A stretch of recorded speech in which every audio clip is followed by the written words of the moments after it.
Hey all, Jason here. And I want to take a little bit of time, a moment of your time, to talk to those of you that are still current police officers.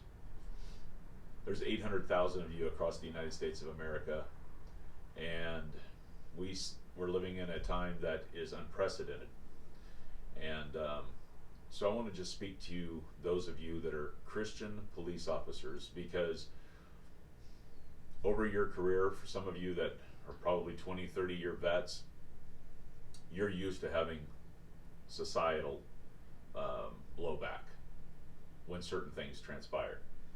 And in my almost 15 years within law enforcement, we went through a few times where society in general, law enforcement wasn't held in good light in a moment of time.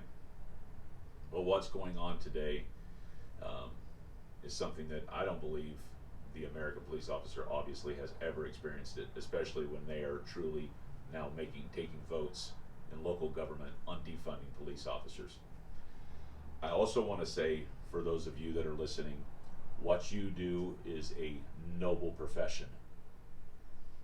The difference from what's taking place, not only in this conversation of defunding police officers, is that there are a lot of you that are believers.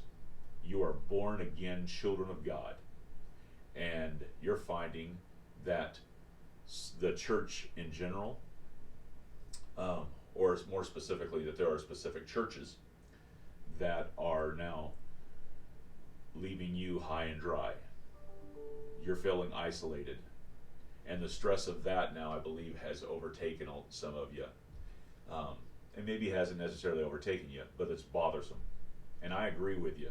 I have talked to a bunch of you guys over the last week or so from different parts of the country that feel, for the lack of a better term, abandoned by your pastoral staff.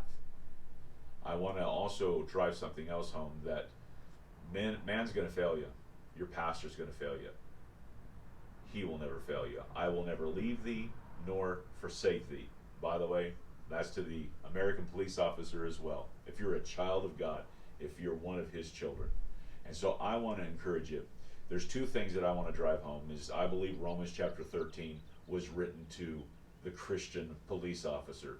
And when we look at Romans chapter 13, I'm not going to read all of it, but I'm going to give you a couple of verses. Let each soul be subject unto the higher power, for there is no power but of God. The powers that be are ordained by God.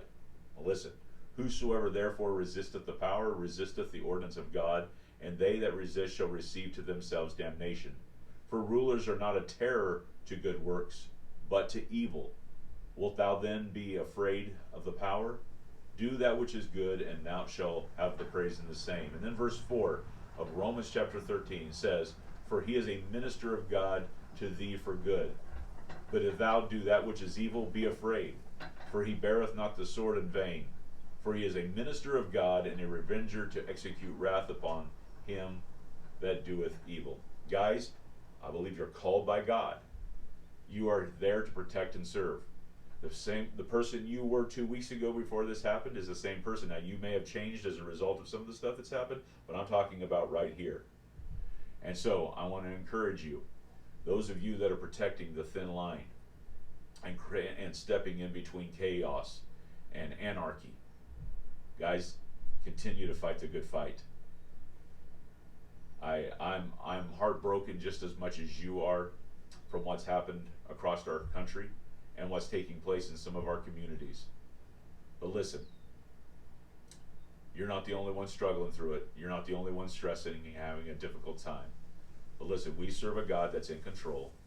Though we don't understand it, he is in control.